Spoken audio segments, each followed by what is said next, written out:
Welcome to the Royal African Society's 120th anniversary ministerial panel, looking at Britain and Africa, the long view. I'm delighted to welcome everybody who is participating out there. While people are still joining, I will just give you a very quick overview of both the Royal African Society and the event today. 120 years is a very long time, and certainly in the history of Britain and Africa, things have been turned upside down in that time. There's a curious symmetry that from where we stand now, from when the Royal African Society is founded in 1901, there have been 60 years of colonial rule and 60 years since independence. The Society itself, back in 1901, started with the full involvement of African members. They sat on its council, they published in its journal, they funded the Society. But after 1914, this disappeared, and the Society became effectively part of the imperial project. Until after the 1940s, the voice of African nationalists became more prominent and began to be reflected by the Society, growing louder until independence itself. And since then, there has been a transformation in the role of the Society, but also in the relations between Britain and Africa. I set out my own thoughts on this in a talk last week, which you can find on the Royal African Society website. But I'm delighted today that we can welcome ministers from Africa and Britain and some experts from both this country and that continent to look in more detail at these relations over time. And it's a great pleasure in particular to welcome the Kenyan Cabinet Secretary for Defence, Dr. Monica Juma, and Dr. Fonte Akum, today from Pretoria, who is the Director of the Institute for Strategic Studies. On the British end, Minister for Africa, James Duddridge, MP, has been called away to parliamentary business at this particular moment, but fortunately has recorded for us his comments and will be joined from the Foreign and Commonwealth Office by a senior representative to join the discussion afterwards, Afan Siddiq. So before I pass the floor, I should mention that this is one of several anniversary events that the Royal African Society is holding, and we will be announcing more early next month, this to include a conference that we will be holding on climate, conflict and demography in Africa in September, and our biennial Africa Rights Festival of African Literature. So watch this space, there will be more to come. And to get the full benefit of these, I would be more than happy that all those participating today and others, I hope, will be able to join the Royal African Society or donate to support the work that we're doing. But that's all for the commercial. For today's event, we will have presentations from each of the panelists and then some discussion. We are keen that the audience should participate, but please do so by writing your questions or comments in the Q&A function that you will find at the bottom of the page. And I will pass these questions on to the speakers. But without further ado, I would like to introduce Dr. Monica Juma. You and I came into contact about 10 years ago when I was working for the European Union. You were then Permanent Secretary, then Cabinet Secretary for Foreign Affairs, before moving to your present job as Cabinet Secretary for Defence. You also sit on Kenya's National Security Council. And I think there are a few people in Kenya or across Africa who have as much experience as you of the international relations of the continent. And as a key advisor to President Kenyatta, we are very keen to hear your views. Your full biography is in the chat box, if audience members would like to see it. So I will say no more. I'm very grateful to you for joining us today. And let me pass the floor to you straight away. Dr. Juma. Thank you very much, Nick. Colleague panelists, ladies and gentlemen, greetings out of Nairobi. I am really glad to be part of this event as the Royal Africa Society celebrates its 120th anniversary and wish at the onset to congratulate Ras on this historic occasion. I also convey my compliments to Nick and the team for creating this space to reflect on where Ras has come from, its state of play, and where it aspires to be in the future. This forum is critical at this point in time as we witness a world in flux, a world that is attempting to clarify the agenda to pursue and to set new parameters of engagement. In my mind, it is a moment that is creating and forcing an opportunity for research. This discussion, therefore, is important in helping to clarify both the posture and probably the operations of RAS going forward. I therefore look forward to the engagement with both the distinguished panel and the audience. Chairperson, I wish to preface my reflection with a disclaimer. I come to this discussion as many persons in one, as a woman, an African, a Kenyan, with a very close relationship with Central Kenya, a professional trained partly in the UK, and a government official that has served and is still serving in both diplomatic and policy-making levels, largely within the security triad, which is critical in defining the shape and character of the African continent today, but where I have had intense engagement with counterparts in Britain at both bilateral and multilateral. My reflection on this long and historical relationship is therefore complex, it is personal, and in some cases emotional. But I wish to indicate that I will not be representing any government position on this, and that the thoughts shared are my own and should be attributed, if at all, as such. I also wish to thank Nick for sharing his presentation on this subject matter last week. The metamorphoses and epochs in the life of Ras that he outlined are instructive and help to contextualize today's debate. And indeed, I look forward to the October edition of African Affairs as I've indicated. Ladies and gentlemen, founded upon the spirit and to commemorate Mary Kingsley, the Royal Africa Society has and continues to shape the British perception of Africa.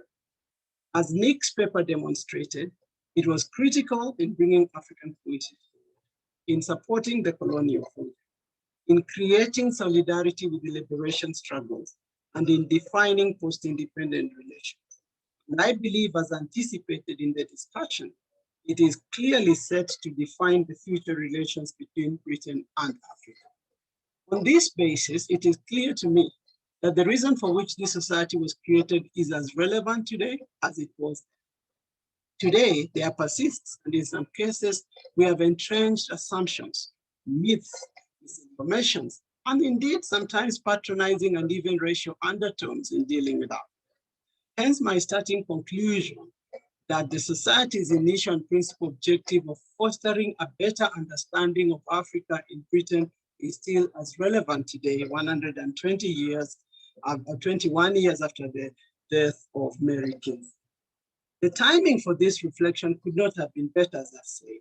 The world is grappling with seismic shifts, a persisting global pandemic, struggling and fragile economies, anxious and restive populations that are placing more demands on state systems, and an unbalanced ecological system that is fast deteriorating, generating numerous crises with profound consequences for human development.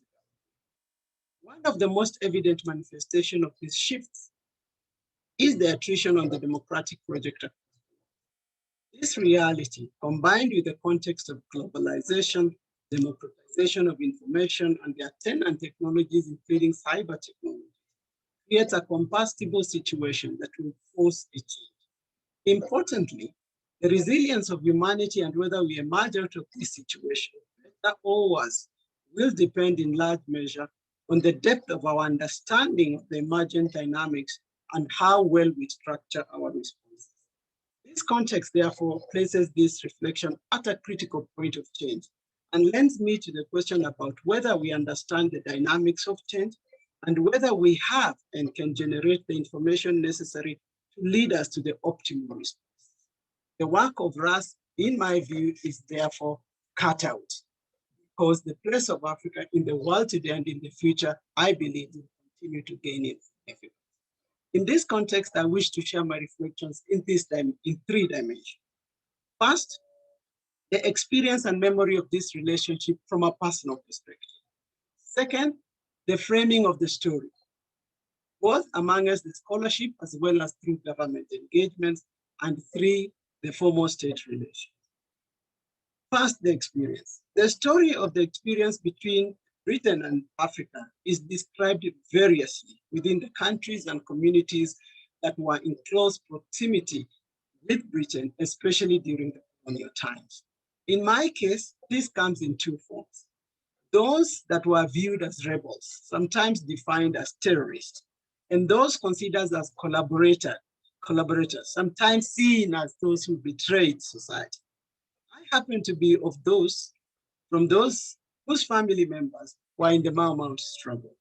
Many of our older relations, especially women, were and served in the logistics core of the Mau Mau, carrying supplies, conveying intelligence to the fighters.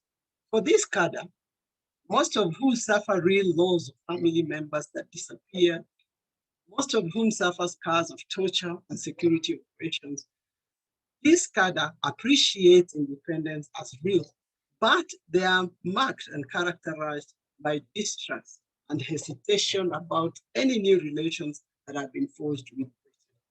The contestation between these two personas manifest in the development and framing of both policies and the execution. And while this is now not the governing class, the one that was involved in the Mau Mau largely, its socialization of the next generation is one of cautiousness. One, I keep wondering how this shapes the dealings between us, for example. Significant in this contestation is the criticism that has come to define the training model.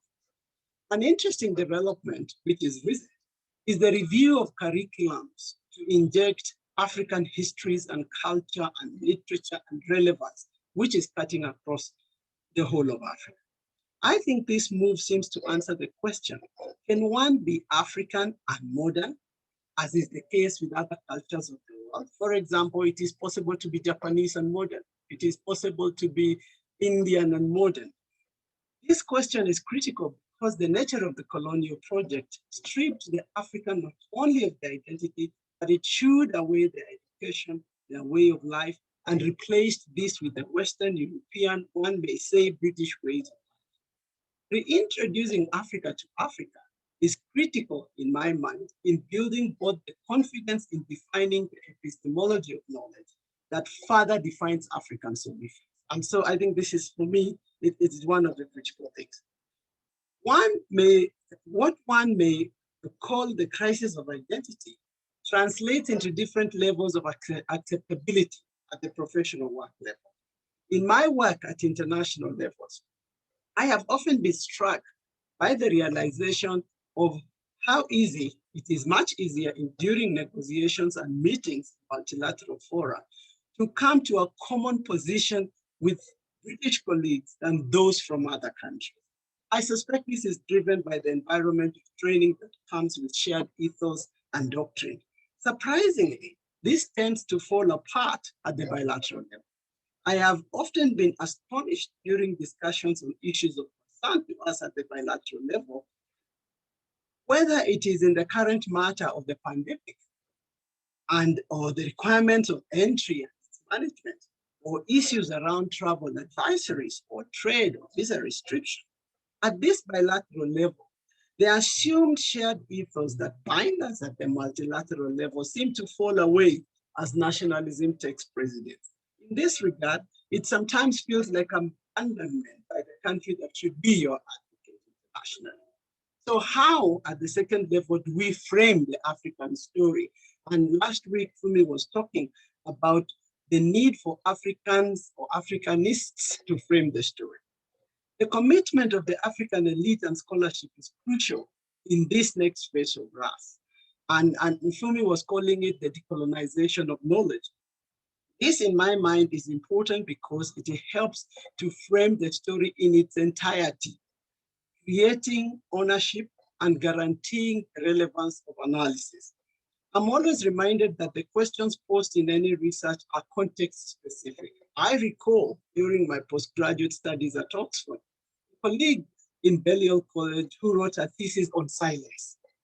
This work was roundly celebrated, and on the basis of it, a successful artistic exhibition was mounted in London. So struck was I and several other African colleagues that we followed this work very closely during its seminars and even attended this exhibition on silence. But as I did this, I wondered at what anyone in Kenya or Africa would have thought or said if I'd informed them that I was working on silence. Our African theses were on services, on leadership, on what we call real human stories and challenges. Such is the relativity. I cannot emphasize enough the importance of us assisting scholarship to ask the relevant questions in the context of specific environments and needs. What about at the state-to-state level? I take the view that the position of the Commonwealth forms a natural basis for deepening cooperation. However, this has not necessarily been the case. What may have been a first mover advantage seems to me has not been nurtured. Given the critical role of colonialism in creating African states in the first place, and the centrality of the colonial relationship in, for example, language, state structure, economic linkages, and the personal connection between the generations of leaders who took over independence and from the former metropole, one might have plausibly expected Britain to continue to play an important and even dominant role in the international relations of post-colonial Africa. However, this actually never happened, and the reason for this are varied and probably should be a subject of debate and discourse even within us. By the 80s, just to signal this, only just over 3% of British exports went to Africa, and less than 2% of their imports came from Africa. Britain's support to Africa financially was at the same level with countries like Sweden and Canada, and stood at about a third of Italy's and 1/6 of France's aid to the continent. Prior to COVID-19 in 2019, Britain exported 18.9 billion worth of sterling pounds of goods and services to Africa and imported an equivalent of 17.3 billion. These figures, however, represented only 2% of the total UK exports and 2.4% of the total imports into the UK. And I think this points at actually a downward trend compared to, say, 2012, when it had peaked at 5.9 billion. As we engage with the recovery out of COVID, I think this needs to be placed within the context of a rapidly changing Africa that is characterized by an expanding market, a huge population, 1.3 billion, but also most important, a continent that is consciously forging a continental economic agenda within the ACFTA and that is guided by a common vision in 2063. The critical plank of this is the desire for industrialization and the creation of regional value chains across the continent. These are important considerations in understanding the British-Africa future relation. If there is an aspiration for the UK to become a strategic partner of Africa, then defining how this meets the needs of how it meets the needs of the continent at the point of need is critical. What forms of relations and partnerships can deliver on this aspiration? Should these relations be limited only to the British Commonwealth, or should Britain open some policy space for a more ambitious framework that will gradually cover the whole of Africa, allowing for increased trade and development coherence within Africa? Indeed, some people are looking at this as the possibility of a golden age, where we kind of rediscover, deepen the partnerships that enable us to create a mutual partnership that is beneficial to both the Britain and Africa. The clarification of this relationship, to my mind, will be critical in strengthening a partnership on the global agenda and on matters such as climate change, such as international security, trade, and so forth, sustainable development, and even green growth and the blue economy. Therefore, I believe in conclusion that the work of RAS must focus at various levels and the interplay of these levels. The personal level and experiences, the modalities of creating and nurturing the appropriate questions of relevance, and the interstate cooperation at all levels, whether this be non-governmental or what some people call people government to government, as well as multilateral levels. Further, how Britain and Africa forge and strengthen these relations with their strategic alliance is what will enable effective tackling of the challenges of the 21st century. RAS must therefore position itself to facilitate and accompany the process of defining the right questions, evolving the right modalities of answering these questions, and creating the right response options that will be adopted by governments individually and or collectively. I thank you for your kind attention.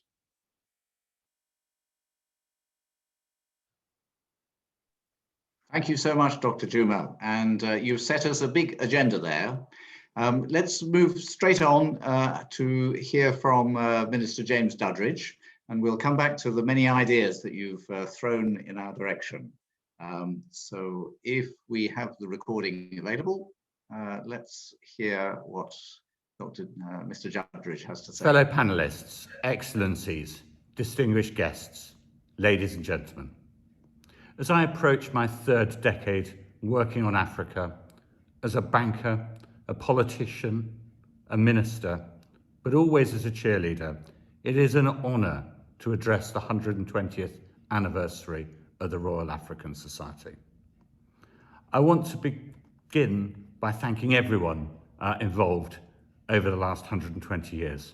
Sadly, not everyone can be with us here this evening. But the Royal African Society has an incredible record of strengths, of linkages between the African continent and this place. It brings different perspectives to the fore around Africa. So anyone taking a long view of UK relations with Africa, it is important to acknowledge the UK's history, for good and for ill, and what we learnt from it. Let's be clear, the colonial period did not properly recognise and value the lives and perspectives and well-being of African people. Many mistakes were made, many of those had profound impacts. But I here today cannot undo the past, but we can and we must learn lessons from it. And let us be clear that in the 21st century, we can offer modern and mutually beneficial partnerships. Partnerships based on shared interests and shared priorities. Partnerships that support open economies and open societies, the best route to opportunity, prosperity, and growth. Our shared past also brings many positives to our partnership with African countries. Our government and legal system have many similarities, and we share many democratic similarities. And most importantly, the thing we have in similar is our large diaspora communities from many African countries, all of whom in the UK make a huge contribution to British life.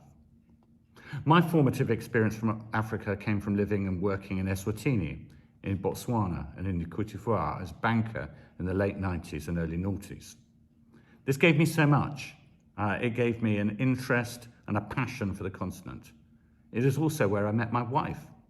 But it was also where it became evident to me that Africa's success lies in the drive and the talent of its people and in its economic growth. Ever since, I've tried to work to help grow African economies.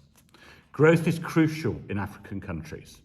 It's crucial if they're to meet their aspirations of their growing populations. And many of those populations are growing fast, with the number of people on the continent doubling every 27 years. But again, crucially, those countries less able to cope with rapidly increasing populations are seeing their populations grow the fastest. So economic growth needs not only to keep pace with population growth, it also needs to consistently exceed that rate. It will only do that if it works incredibly hard around the issues of economic growth. It is important that GDP per capita grows, but it's even as more or equally important that GDP per capita grows faster than the OECD average. Otherwise, Africa will pull itself out of absolute poverty, but will remain in relative poverty compared to the rest of the world. So there's an ambitious task. I appreciate it's an ambitious task. But prior to the pandemic, countries such as Ethiopia, Rwanda, Benin, Cote d'Ivoire led the world with growth rates of more than 7% each year, 7% of GDP. 15 other African countries grew at more than 5% of GDP, far faster than the historic averages of the UK. So we want to do all we can to get those countries back to those levels as quickly as possible. That's good for African countries, but it's also good for the UK. As the Prime Minister reiterated in January, we have the ambition to be Africa's investor of choice. Or as he said to me, James, keep us number one in Africa. It's all about partnerships.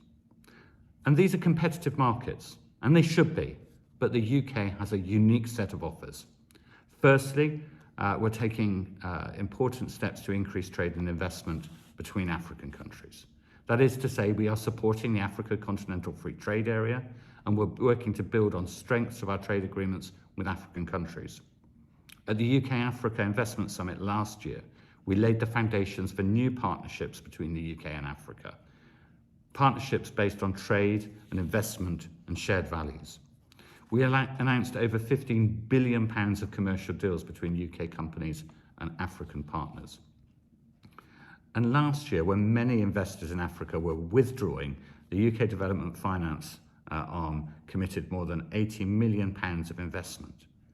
Secondly, in the City of London, we have a huge financial centre able to act as a global gateway for finance and investment. Just last year, African issuers raised £17 billion on the London Stock Exchange. That's more than our aid budget.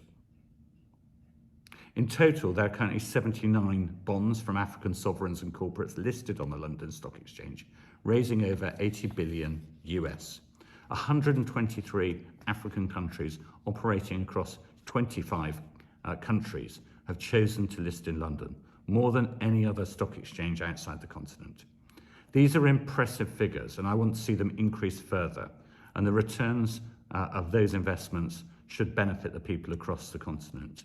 And dual listing is a key to this, reducing currency risk and allowing capital markets to develop in country as well as out of the country.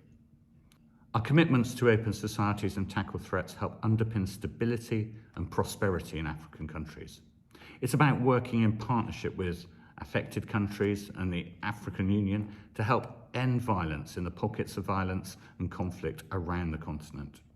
It's about supporting human rights and democratic values and supporting civil society to provide a holistic, African-led solution to the continent's challenges. It's about binding and building the institutions that can stave off authoritarianism and corruption. And it's about holding those who violate or abuse human rights to account, including through our new national human rights sanction regime. The new Foreign, Commonwealth and Development Office brings together our diplomatic and development expertise so that we can support African countries. It also reinforces the UK's role as a force for good in the world. The impact of the pandemic here in the UK has forced us to temporarily reduce our development spend from 0.7% of gross national income to 0.5%.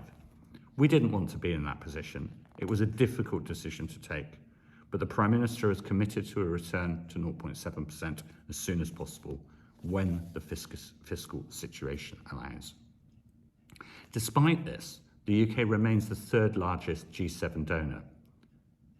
And this year, I can confirm that we'll spend close to half of that money on bilateral aid in Africa. We'll focus our support where human suffering remains the most acute. We will focus on preventing deaths, getting girls into education, and fighting the causes and consequences of climate change. We will use COP26 to turbocharge global action on climate and nature and address the disproportionate impacts of climate change on African countries and economies. We want to improve African countries' access to international climate facilities. And in partnership with key countries and the African Union, we'll prioritise climate, nature and a green recovery from COVID-19. Now, although we've made fantastic strides in rolling out the vaccination programme in this country, we know we cannot put COVID behind us until the vaccines have been rolled out around the world. This is why the British Prime Minister is committed to supply 100 million surplus vaccines to the poorest nations, and prompted in turn G7 leaders last week to pledge 1 billion doses. This year we'll also host the Global Education Summit in partnership with President Kenyatta. We'll use it to advance our commitment to 12 years of quality girls' education by 2030. And we will use it to raise money to support the introduction and delivery of further education initiatives across Africa. Today, I've given you the briefest glance of the work that we've done and that we are doing with our partners in African countries. I know there's much more we can and we want to achieve together. I want us to make better use of our knowledge and our expertise, both in the UK and across Africa, but notably making use of our expertise within the African diaspora here in the United Kingdom. We have a rich array of creative and cultural and sporting links to build on. Scientific collaboration, tech startups, African Fashion Week, the success of Afrobeats in the UK chart, BBC Africa, over 50 players in the Premier League from Africa, and more than 30,000 African students studying in the UK. This fission and fusion of cultures and expertise gives me the confidence that our future partnerships with African countries can meet aspirations on all sides. And I know that the Royal African Society will continue to be an important centre for thought on these issues, an important convening part for those aspirational individuals, and I'm sure it will flourish over the next 120 years. Happy anniversary, my friends, and thank you for this opportunity of addressing such an illustrious audience.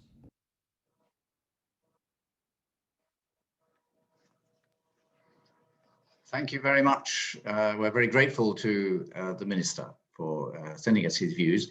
Moving straight on, I'd like to introduce Dr. Fonte Akum, who's the Executive Director of the Institute for Strategic Studies. You previously headed up their Lake Chad Basin program, and before that you've worked for CODESRIA, for the United Nations University for Peace, for the International Monetary Fund, but most important of all, you have a PhD from SOAS in London. So welcome back, I might say. Fonte, over to you, please. Thank you very much, Nick, and good afternoon, Her Excellency Waziri, Dr. Monica Njuma. Unfortunately, Honorable Doddridge is not here with us, but we welcome his recorded message. Fellow panelist, Alex, distinguished ladies and gentlemen, it's an honor and a pleasure to be part of this conversation on the future of Britain-Africa relations. Before I dive in, I feel it important to point out the perspective from which I speak today. I lead an organization which also turns 30 this year, much younger than the 120 years of the Royal African Society. But the Institute for Security Studies promotes peace and human security in Africa through evidence-based policy analysis and research, technical assistance and at subnational, national, and regional levels, and capacity building and the creation of policy dialogue platforms. So on behalf of the ISS, I would like to commend Nick and the team at the Royal African Society for the framing of their 120th anniversary celebration of resilience and charting a path forward. Secondly, I entered this debate coming from one of those historical anomalies which experienced German, French, and British colonialism. Cameroon is today caught in a complex crisis in the former British Cameroons, which are today the northwest and southwest regions of Cameroon.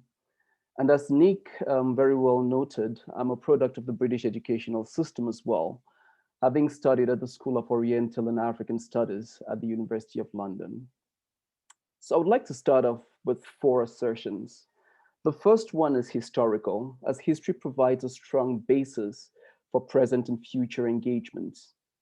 The second is geographical, as geography serves more than just a bellicose function, as Yves Lacoste would have referred to, unless we look at war as the Clausewitzian extension of politics by other means.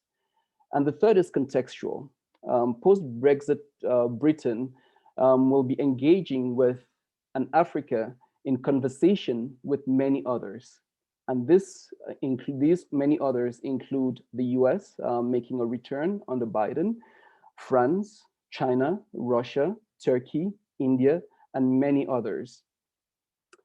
And finally, current internal and relational dynamics in Britain and in Africa, in Britain, which is a country, of course, and in Africa, which is a continent, as well as between both entities, will be shaped by adaptability, openness, dialogue, and mutual respect.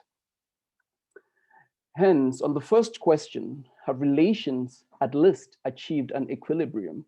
The answer would depend on whether you can set an equilibrium in a state of constant flux, which Britain finds itself in at the moment, and within which Africa also finds itself. So in my view, we have not yet hit that equilibrium point. My point of entry into this conversation is rather discursive though. While I did not put myself through the elucidating journey through 700,000 pages of the African Affairs Journal, like Nick did, I look at two framework documents. The first is the African Union's Agenda 2063, the Africa We Want, which provides for a continental vision for Africa. And the second is Prime Minister Boris Johnson's Global Britain in a Competitive Age, which provides strong insights into Britain's ambitions towards 2030 and beyond. However, in the interest of time, do not expect me to delve deep into these documents, but just kindly refer to them as a documentary point of departure on the future of Britain-Africa relations. Africa is a continent with 55 countries, of course, depending on where you stand on the Western Sahara. And the UK of Great Britain and Northern Ireland has in fact 41 embassies across the continent, and these include high commissions as well.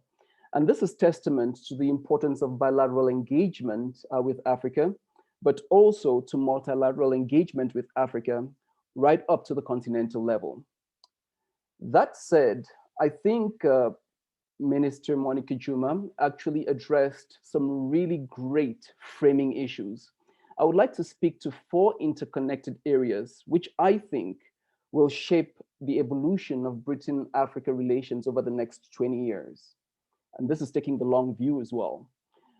These opportunities I see in Africa are often perceived and presented rather as threats. And these 4 areas which I would like to touch upon have also been touched upon by by Honorable Doddridge. These include the question of demography, the question of climate, the issue of trade, and security. The first being Africa's demographic potential. The assumption that Africa has to reach a demographic dividend to start moving towards its full economic potential does not necessarily account for the inherent economic informalities which currently undergird Africa's microeconomic resilience. By 2040, Africa will be home to over 2.1 billion inhabitants, a third of the global population. 1.4 billion people, which is 66.7% of that total population on the continent, will be under 34 years old of age and would have never experienced colonialism. Meanwhile, the working age population would stand at 1.2 billion. Recent advancement and potential for greater improvement in technology, and thus in the delivery of education and healthcare, could actually accelerate Africa's demographic bonus much faster than much faster if it is successfully harnessed. And I think it's worth noting that by 2040, Africa's population will not carry the same burdens of colonialism as previous generations. However, historical writings of colonialism would continue to pervade the relations between Africa and Britain. The evolving generational shift in leadership across different levels on the continent provides an opportunity to move towards strengthening values-based relationships of mutual respect, which acknowledge evolving African norms and values, and into fostering win-win relations. The young and vibrant population also seems to swim against a current global current of demographic regression and unbridled nationalism. Our colleagues at Afrobarometer indicate that African populations demand more democracy than it gets. While the supply and quality of democracy seems to be lagging behind, the demand side has never been higher, despite current news about the coups and military transitions on the continent. The second issue I would like to touch is Africa's climate gold rush. Although Africa is cast as potentially becoming the worst victim of the climate crisis, there are opportunities for the continent to leapfrog directly into the fourth industrial revolution, propelled by a low carbon economy. This without passing through debilitating fossil transitions. And this has been referred to by previous speakers as well. Africa and Britain can shift the narrative from one of Africa's climate victimization to one of climate actualization, where Africa begins large-scale investment in harnessing energy, food, and water resources. Of course, this would take technology transfer and exchange, innovation, and a decisive push from private-public partnerships, because the private sector in Africa would have to play a huge part in this. Of course, the issue of mutually beneficial trade relations, which is my third point, need to be taken seriously as well. On the 1st of January this year, Africa moved resolutely towards the full operationalization of the African Continental Free Trade Area. Prior to the COVID-19 pandemic, a number of African economies exhibited growth potential far outpacing the global average. And there is room in Africa for high returns on investment. And I'm sure Dr. Juma could speak eloquently about the Kenyan economy and how it performed and its trajectory prior to COVID-19. So it would be key to harness Africa's recovery from COVID-19 and continue on the same trajectory without necessarily ceding ground to the echoes of recession, which we are currently hearing. The issue of the continental free trade area is clearly uncharted waters for Africa, and its ability to produce goods that not only suit its internal market, but would also trade globally beyond just raw materials. The main challenge would be to foster African countries' industrial capacity, while at the same time abiding to the rules of the free market. And Nick, before I go, I would like to mention the necessity to actually work across the board for collaborative security enhancements, which go beyond the militarization of responses to insecurity. There are lots of lessons that could be shared between Britain and Africa on moving beyond securitized responses to the violence we see on the continent to responses which actually integrate developmental and governance approaches, which would form a basis for learned and shared experiences. In sum, both Britain and Africa will need to be strategic. They will need to identify mutual self-interest. They would need to pursue win-win engagements and encourage strong rule of law platforms to provide a basis for future engagements.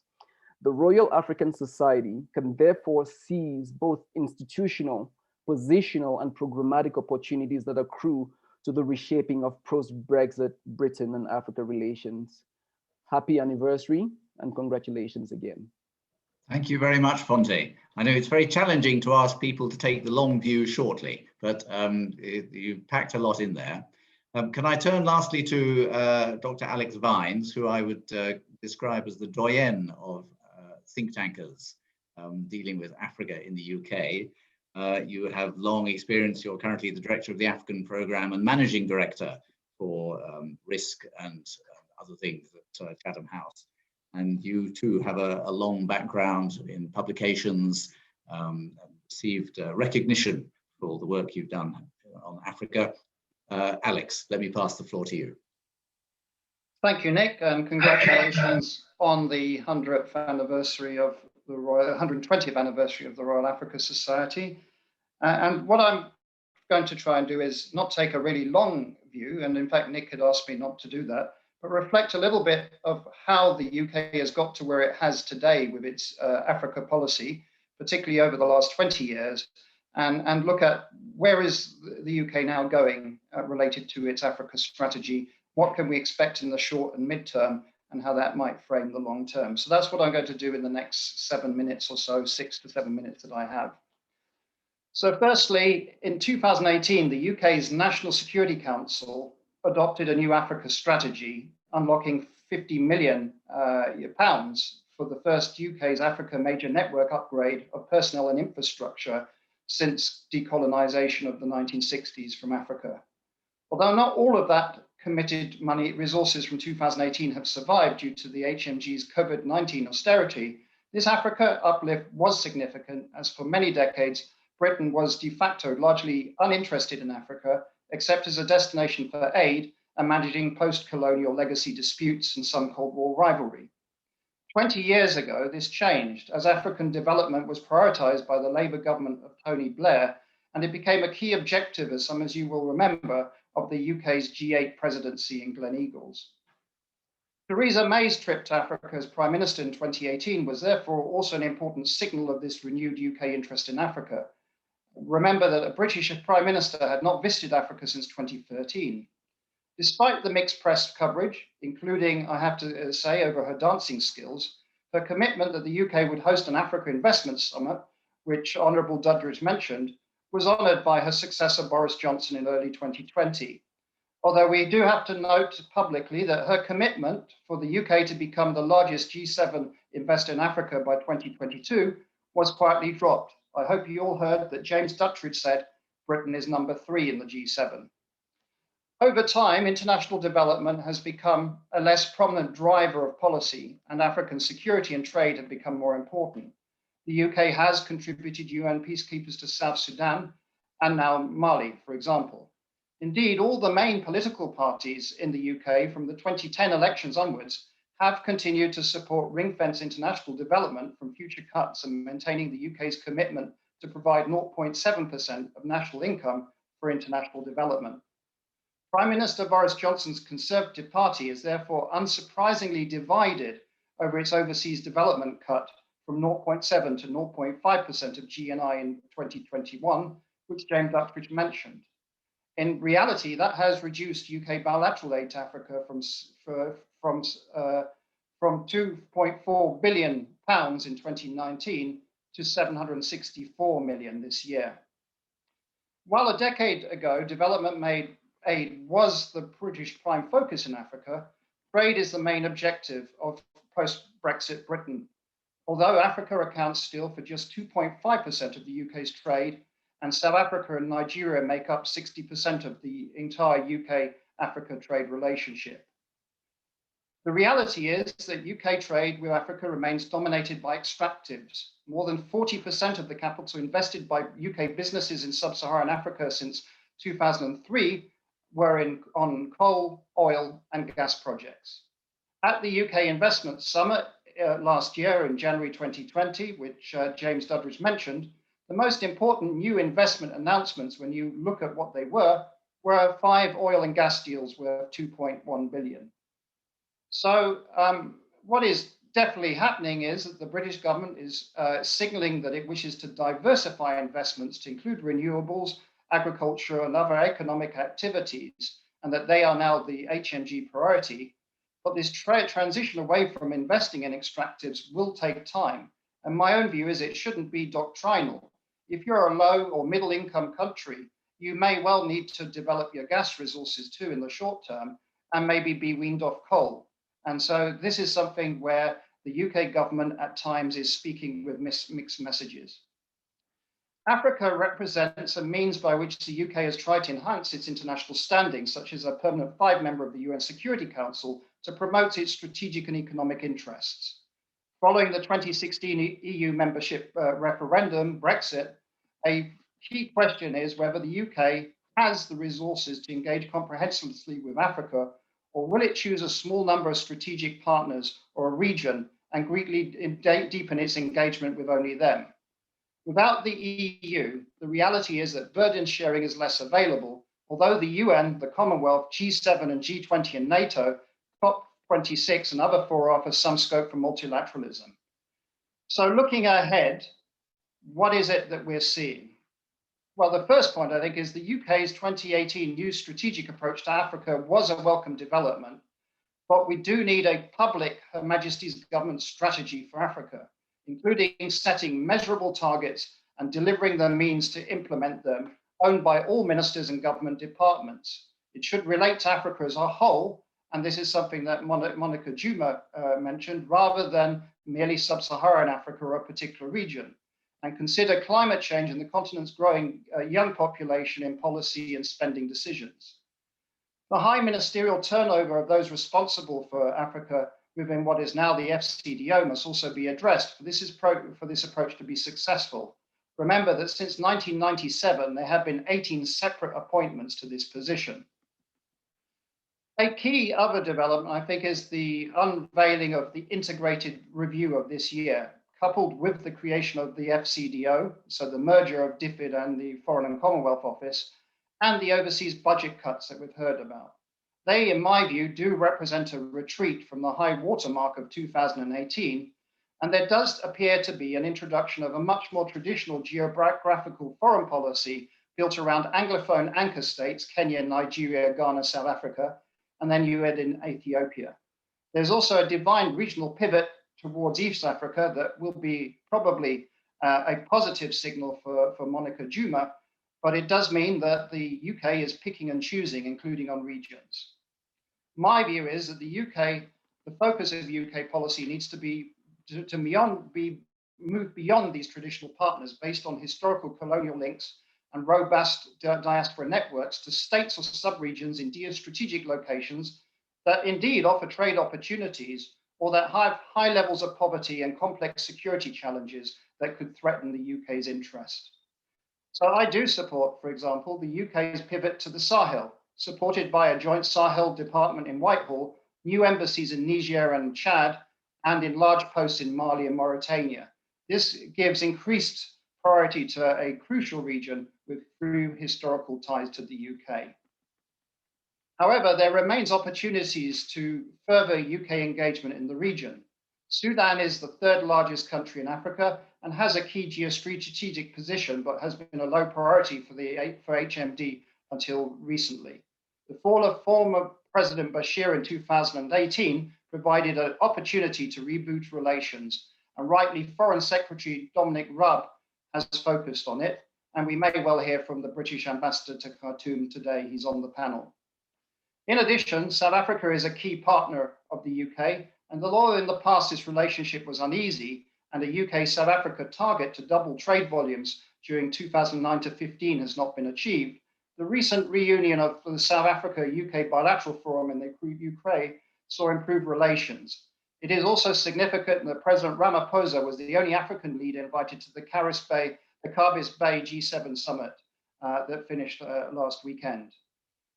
Hopefully, the next G7 ministers meeting, finance ministers meeting, will also include a focus on Africa's post-economic recovery, and that the UK will also push for this in the G20 during the Italian presidency. So finally, balancing crisis response and sustainable partnership is important, and this is something that Fonte mentioned towards his closing of his remarks. Africa is relatively unimportant in the UK domestic politics and suffers from patchy or poorly informed media coverage and reactive policy formulation. And that's something that Monica Juma mentioned also. Indeed, Nick, this is why it's so important for a Royal Africa Society to exist and flourish, to provide an alternative narrative here in the UK about what's happening in the African continent. You can't rely on the British media. Short-term crisis management can undermine also the establishment of a sustainable two-way partnership approach. Again, I think of the arbitrary UK government red listing, for example. This is certainly something in terms of red listing of countries like Kenya that have upset Kenyan officials and Kenyan citizens significantly. Why is it that African countries are more red listed than some European ones that had equally high COVID and higher COVID rates? These are double standards and need to be considered. This is essential in an era of massively increased global competition for influence on the continent. So finally, Prime Minister Boris Johnson spoke of putting people before passports at the UK Investment Summit in 2020. I attended it, I heard him say that. Onerous visa requirements damage the UK's reputation and hamper the projection of soft power. This has been a consistent problem over decades.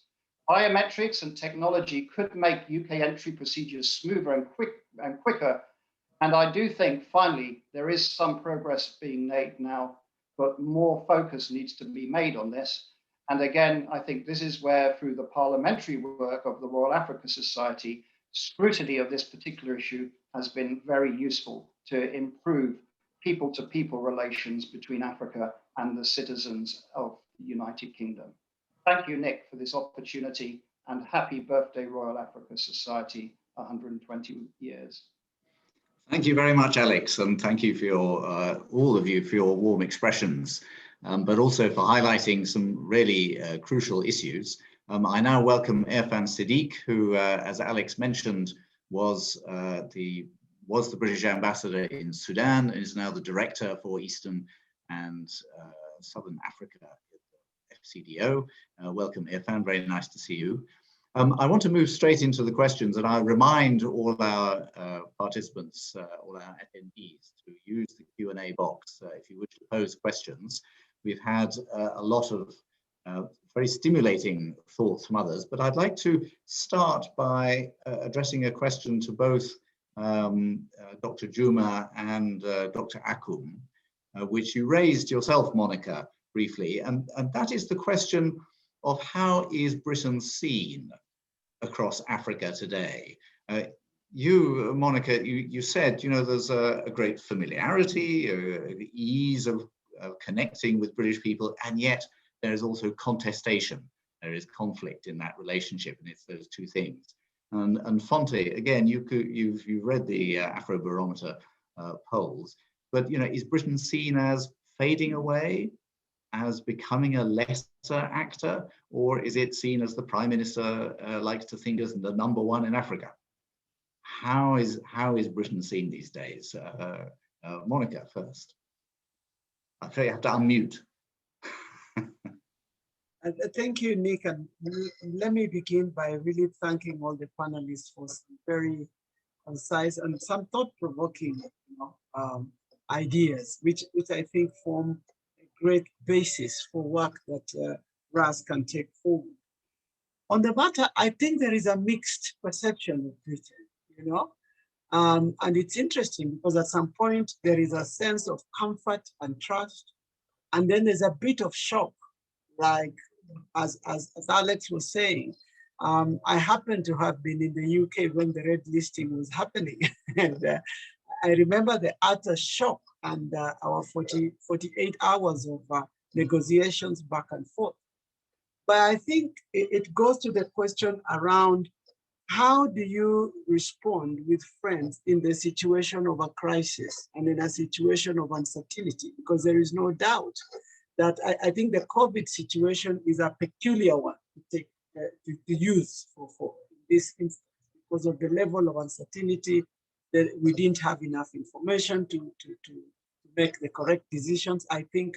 And there's been a lot of push, even politically. There are so many uncontrolled for factors that are the ones driving decision making.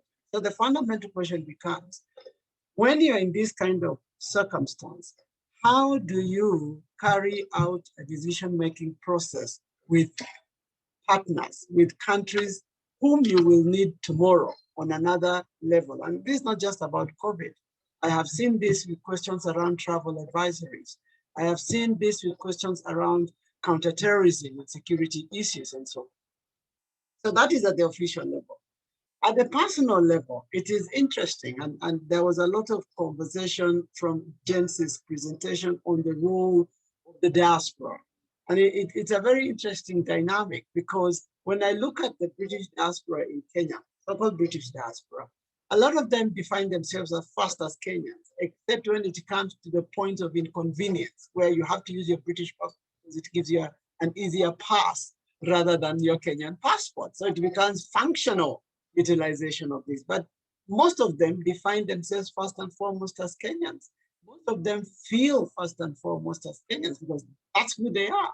But the shock in terms of when there is a determination of identity, and now you have to choose which identity provides for you what service at some point. I think that deals with the question of the comfort and the officialdom of identity and seclusion. So the degree of, to what extent can we work together, because we are forged on a similar doctrine, similar values, similar training, similar perspectives of life. So it really depends on what issue you are at, in terms of the perception. But the most interesting one was the individual one I was talking about for me, where even though many of us are not products of the colonial, we did not witness the colonial system, the narrative, the socialization to colonization.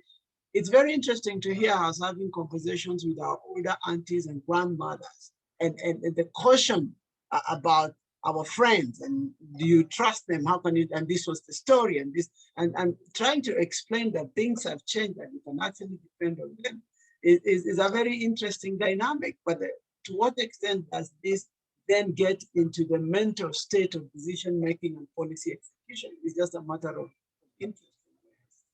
No, thank you very much. Fonte, what's your view?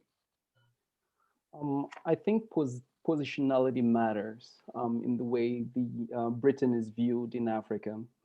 If I take the prism of Cameroon, for example, where at the moment there is a conflict in the former British Cameroons, which some people interpret as the product of a negotiation of independence that went wrong, and which created a number of historical anomalies coming off of that. Then the Britain is perceived as having basically not fulfilled its obligation to that part of Cameroon, which in fact opted to join French Cameroon through a referendum in 1961. And in attempts to actually solve the crisis, we have in Cameroon, they have not actually seen Britain step up to the plate to take a position on how to move things forward and actually negotiate a solution to that problem moving forward. A number of visits from the Commonwealth Secretary General as well to Cameroon did not necessarily deliver, together with the head of the Francophonie, did not necessarily deliver on that promise. So that raises the question about the utility of the Commonwealth within a post-Brexit context.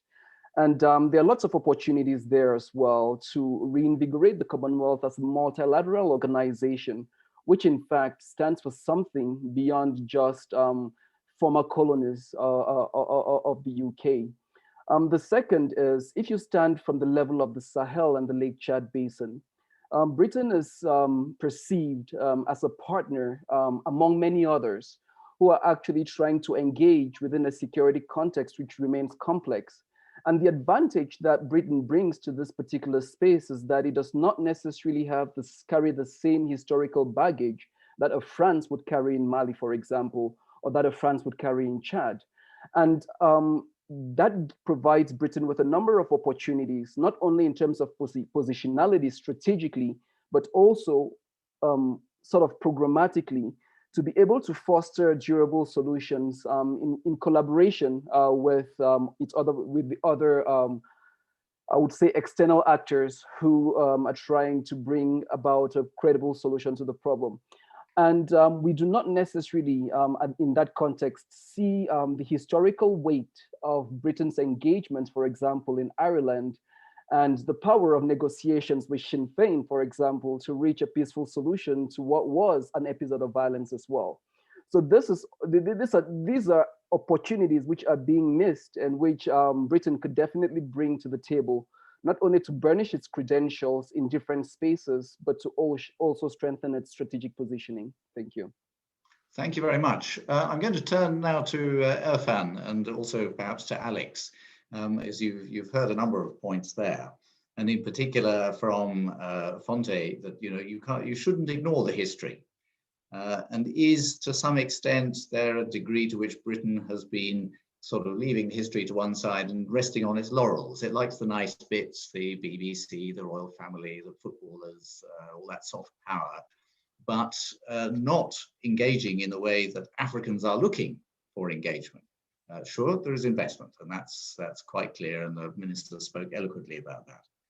But friends in need are friends indeed, and Africa is going through a COVID crisis, and from that perspective, the response appears to be, as Alex said, a savage slashing of bilateral aid and a red listing of all the countries there, which has huge economic impacts. And Christine Thompson has asked about this in the Q&A.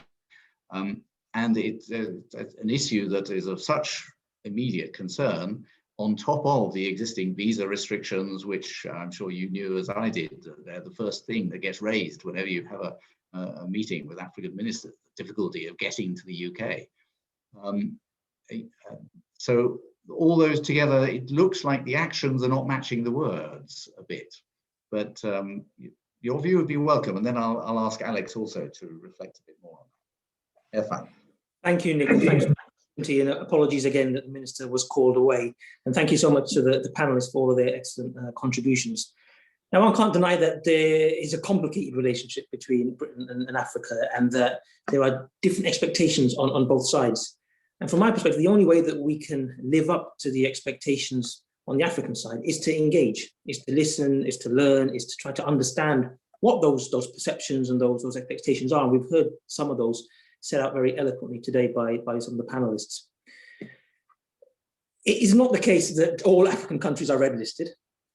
It is not the case that the bilateral aid budget was slashed to retrench at a time when Africans were in need. The aid budget, the decision to move from 0.7 to 0.5 was a domestic decision. It was a decision primarily motivated by the domestic economic considerations, and it has had regrettable impacts, not just in Africa, but across the world in terms of a scaling back of aid.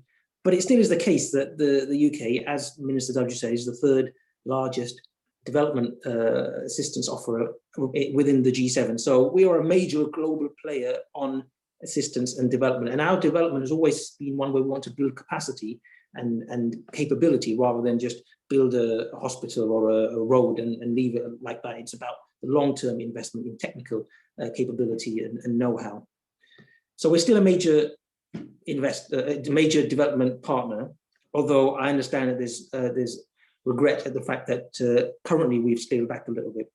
On the red listing, and actually I know that the Kenyan government was very disappointed by the decision, and actually the Kenyan government is one of the few governments that insisted upon a detailed scientific discussion on the back of the decision. So I'm sorry, Alex, it's not arbitrary. There are criteria that are used. So I actually chaired that task force with P.S. Kamau from the Foreign Ministry to talk through with our scientific colleagues the reasoning and the evidence. And actually it's all linked not necessarily just to the overall caseload, but it's all linked to the prevalence of variants of concern and the genomic sequencing capability within countries to detect those. So it might look from the outside that it's arbitrary, but there are quite detailed considerations that are taken into account to inform these decisions. And it is the fact, unfortunately, that in Africa, the genomic sequencing capability is perhaps less well developed than in some other countries, which is why maybe there are a lot more African countries that are on the red list than other parts of the world. But all of these are explanations which for the average person won't hold much weight. The reality is that there's a perception that the UK isn't as engaged or isn't engaging in the terms and the way that the Africans would like. And we have to engage with that perception because perceptions are reality. And the decision that we took in 2018, which Alex highlighted, to really invest more in Africa, to open new embassies, to post new diplomatic staff to Africa, was a reflection of this desire to engage more, to invest more, to listen more. And that hasn't been reversed. The number of embassies we've opened, the diplomatic personnel that have been posted are all still there, they're not being cut. Now, within the integrated review, as was mentioned, we have taken a decision to prioritize some areas. So the Indo-Pacific globally is the area that the British government has highlighted as the one where we want to have the greatest tilt. But within Africa, there was a focus on East Africa. I don't think this reflects only the historical relationships, otherwise it would have been South Africa or Ghana specifically mentioned. But it was because this is a discrete area where there are a confluence of issues and interests that speak to the UK perception of where we can have impact. It's not just a hugely important and deeply enmeshed relationship with Kenya, which is a progressive one. We've just signed a free trade agreement. We're looking to develop cooperation in a whole host of areas and really looking forward to President Kenyatta's guest of government visit next month as part of the hosting of the Global Education Summit. So it's a really deep and powerful relationship. But at the same time, it's Ethiopia, where we don't have quite the same historical baggage, but we see that it's a really important country for the continent, and one going through a really difficult time at the moment in terms of the conflict in Tigray, in terms of the broader transition that Prime Minister Abiy has been trying to lead. And so one way we want to lean in to try to support a positive outcome. Alex mentioned the situation in Sudan. I as you mentioned, was most previously the British ambassador in Sudan. And it's absolutely clear that there's an opportunity in Sudan that doesn't actually exist in many other countries in Africa for transformative change. So I think it's natural that we will pick the area where we see the most opportunity for positive impact. Because the reality is we'd love the UK to be deeply engaged with every single country in Africa, as we would with every country in the world, but the bandwidth isn't there. There just simply isn't the capacity or the time to spend deeply engaging in relationships in every single country in the way that we would all like to, because everybody's time is busy, ministers are stretched, and there just simply isn't the time. So it makes sense not to prioritize at the expense of others, but to prioritize to focus on where you think you can have a real impact. And I should note that even though we have this focus on East Africa, that doesn't mean that our investments in the Sahel, which has been a shift over the last few years, are not there. We've just opened up an office in Chad, which is going to become an embassy, an embassy in Niger. We have UK peacekeeping troops in MINUSMA. There is a big investment in that part of the world that wasn't there a few years ago. So we are trying to be as engaged as we can be, but the reality is that there are limits given the number of hours there are in the day and the resources we have.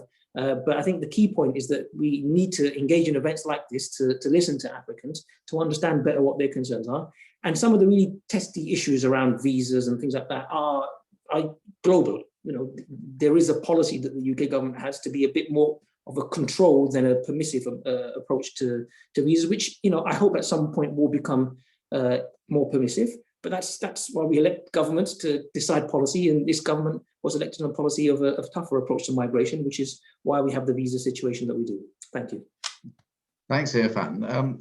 Alex, sort of coming on to you, there are a couple of questions here also which address some of those issues. An anonymous attendee has asked if Brexit will have a positive effect on British-African relations.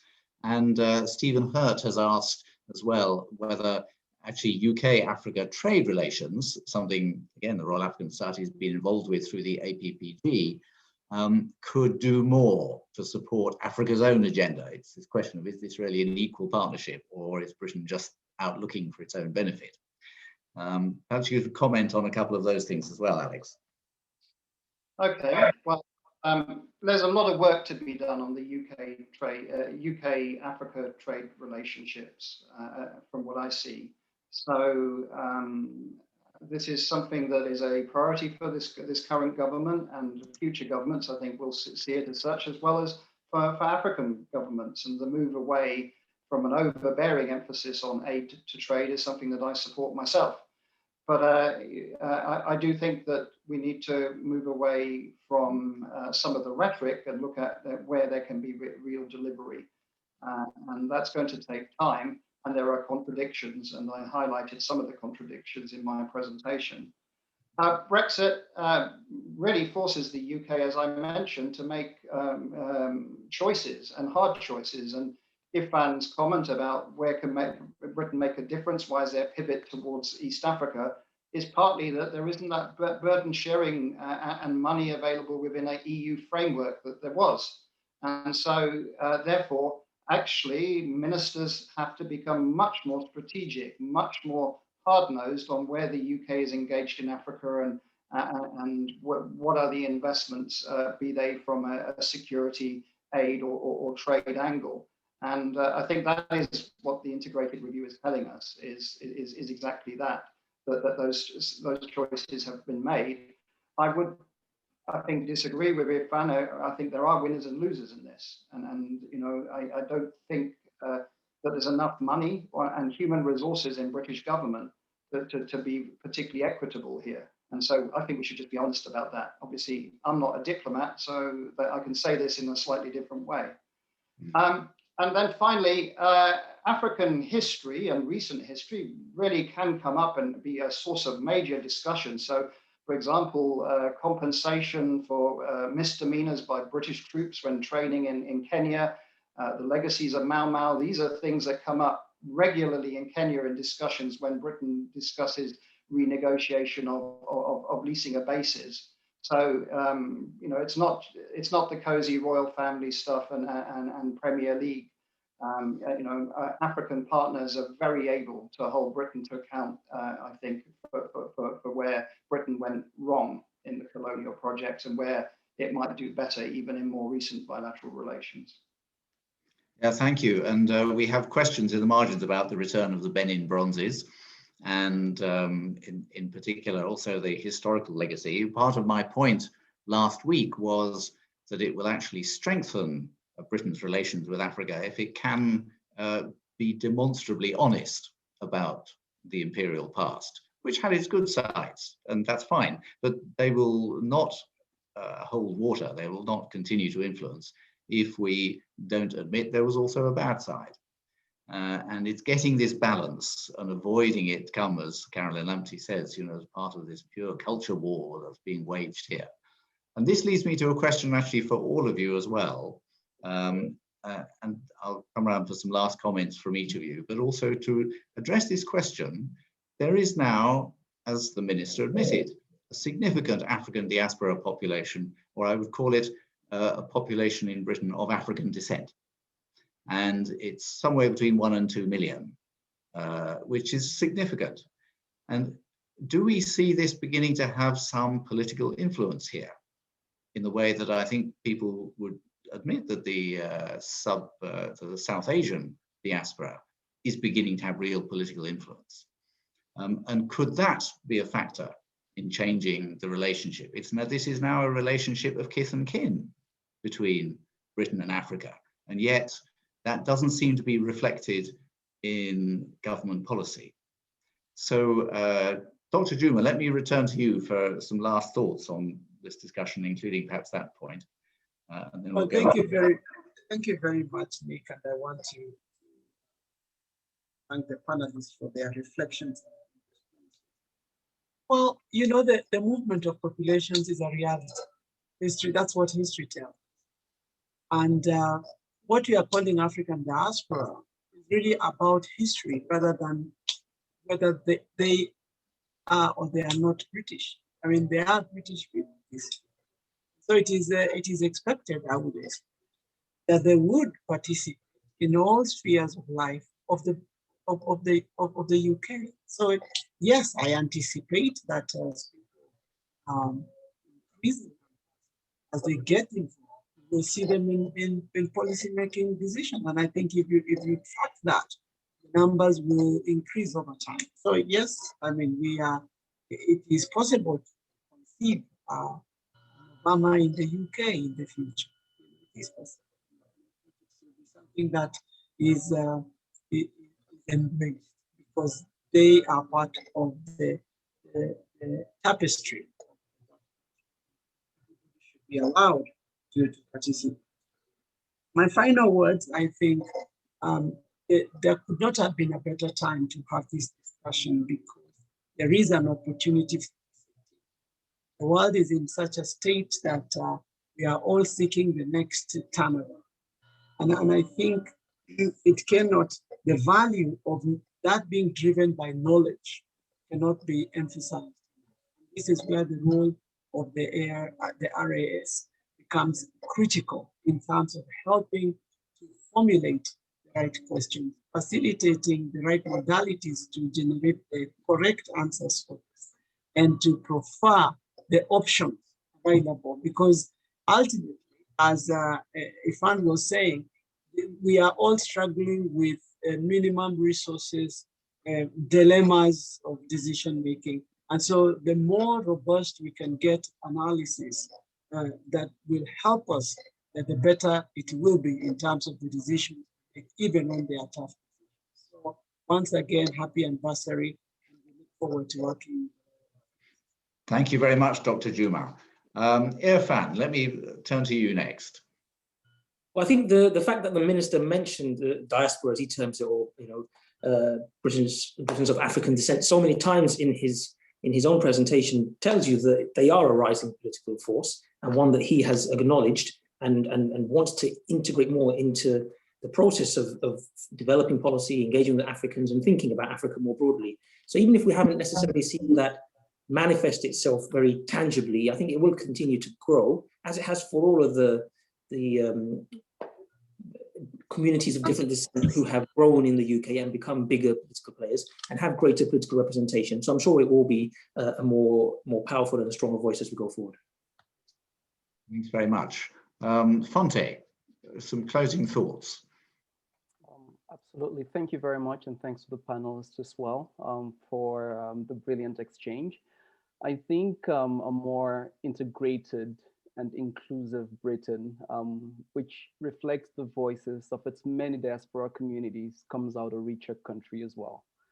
And on the transfer of Beninese art back to Africa, I mean, it would be an opportune moment on the African Year of Art, Culture and Heritage, the Africa we want at the African Union, to actually have that art returned this year before December, to actually make a right statement about Britain's commitment to not only recognizing where that art belongs, but also shifting the recognition of what art is, and recognizing, of course, through the markets, the role that African music plays in Britain today. Thank you.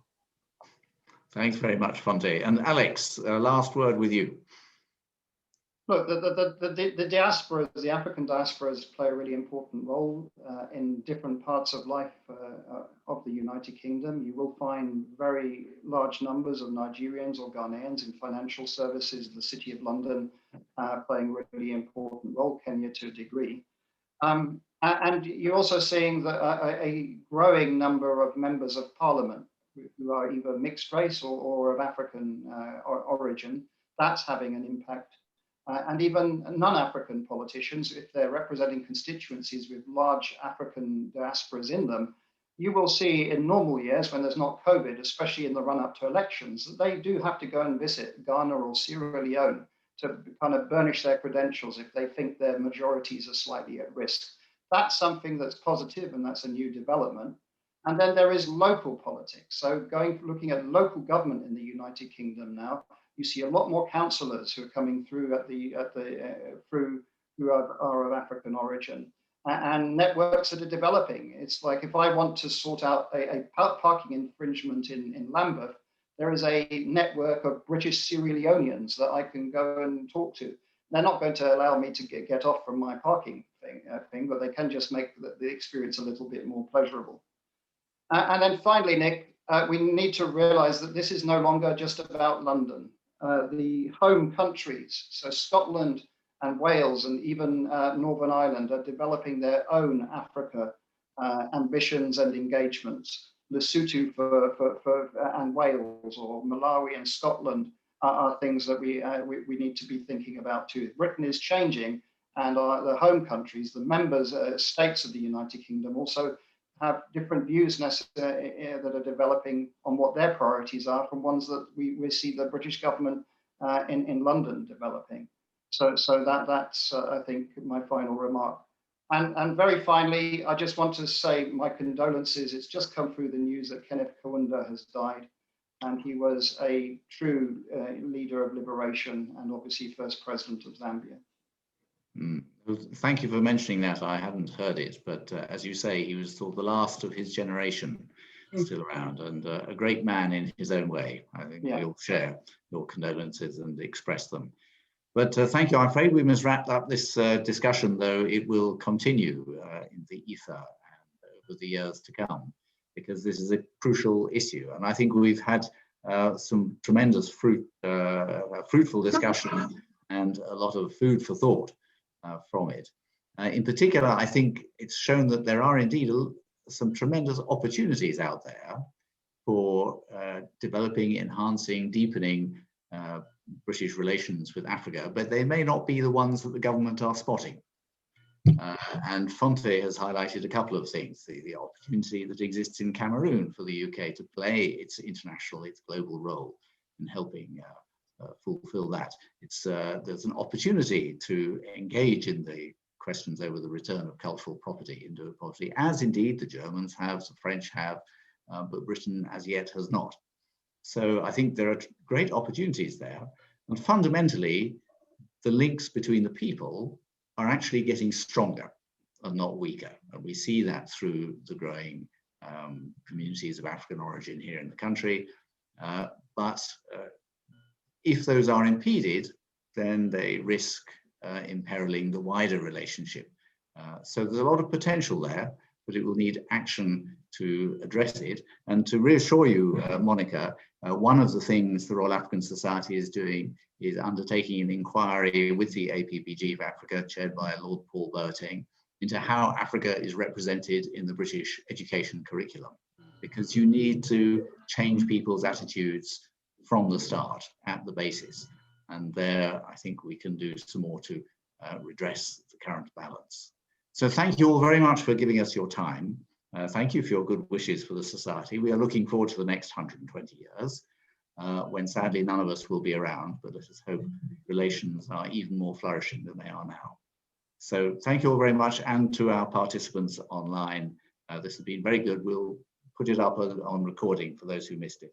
But my warm thanks to you all, and I look forward to seeing you again, inshallah, physically at some point.